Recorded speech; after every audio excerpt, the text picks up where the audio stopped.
जब ऑक्सीजन की कमी से दिल्ली की सांसें उखड़ रही हों, तब ऑक्सीजन कंसंट्रेटर्स के जरिए कालाबाजारी और मुनाफाखोरी के आरोपों ने दिल्ली को हैरान किया है। दिल्ली के पॉश खान मार्केट के खान चाचा रेस्टोरेंट समेत अन्य जगहों से ऑक्सीजन कंसंट्रेटर्स की बरामदगी के मामले में अब तक मास्टरमाइंड बताया जा रहा खान चाचा रेस्टोरेंट का मालिक नवनीत कालरा फरार है, लेकिन पुलिस को उसके खिलाफ कई सबूत मिल रहे हैं। नवनीत का एक ऑडियो चैट सामने आया है। I have 2 lakh calls to attend, so I won't be able to answer each and everybody's personal questions. मैंने सारी डिटेल आपको सेल्फ एक्सप्लेनेटरी मैसेज में भेजी हुई है, कौन सा मॉडल है, क्या है। एक मशीन पर पर्सन मैं खान मार्केट वालों को दे सकता हूं उनके घर की यूज के लिए, और अगर किसी को भी चाहिए तो पेमेंट डिटेल्स मेरे पास मैक्सिमम 3 बजे तक भेज देंगे, तो वो मशीन ब्लॉक्ड होंगी। 3 बजे के बाद मेरी मशीन सारी खत्म हो रही है, तो मैं खान मार्केट फ्रेंड्स को भी नहीं अलॉट कर पाऊंगा। So please hear this message. Oxygen concentrators को लेकर नवनीत कालरा का व्हाट्सएप चैट पहले ही सामने आ चुका है। कोरोना के कहर से कराह रही दिल्ली वालों को ऑक्सीजन कंसंट्रेटर की जरूरत थी और इसी का फायदा नवनीत कालरा उठा रहा था।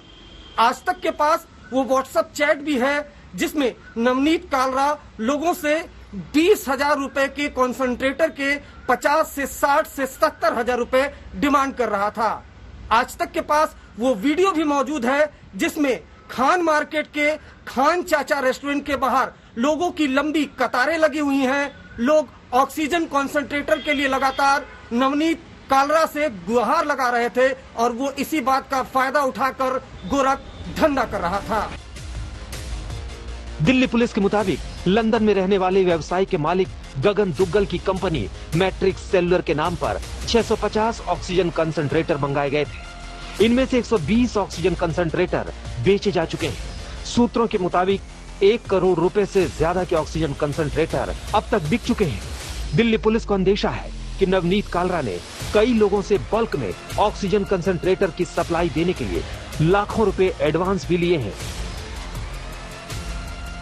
नवनीत कालरा की तलाश में दिल्ली समेत कई राज्यों में दिल्ली पुलिस ने रेड डाली है। सूत्रों के मुताबिक इलेक्ट्रॉनिक सर्विलांस में उसकी आखिरी लोकेशन हरिद्वार के आसपास पाई गई है। इस बीच मैट्रिक्स कंपनी ने दिल्ली हाईकोर्ट का रुख करके खुद को पाक साफ बताया है। कंपनी के मुताबिक ऑक्सीजन कंसंट्रेटर्स को खरीदने में कोई गोरख धंधा नहीं हुआ। कंपनी की याचिका के बाद हाईकोर्ट ने पुलिस से जांच की स्टेटस रिपोर्ट मांगी है। वैसे पुलिस ने मैट्रिक्स के सीईओ गौरव खन्ना को रेड के साथ ही गिरफ्तार किया था। इस बीच जब ऑक्सीजन की कालाबाजारी का बड़ा मामला सामने आया है तो ऑक्सीजन की राजनीति भी गर्मा गई है। बीजेपी सांसद मीनाक्षी लेखी ने ट्वीट करके पूछा है कि क्या दिल्ली में ऑक्सीजन की कमी के पीछे कहीं ऑक्सीजन स्कैम तो नहीं है। उधर दिल्ली सरकार लगातार केंद्र से ऑक्सीजन मांग रही है। करंट जो जरूरत है हॉस्पिटल की वो करीब 700 मीट्रिक टन की है, उसमें कम ना करें। और हमें पूरी उम्मीद है कि केंद्र सरकार पूरा सहयोग करेगी। जैसे एक दिन 730 टन मिला, आगे भी 730 टन ऑक्सीजन दिल्ली को 700 टन ऑक्सीजन दिल्ली को दिलवाने में मदद करती रहेगी। दिल्ली से तंसीम हैदर और अरविंद ओझा के साथ आज तक ब्यूरो।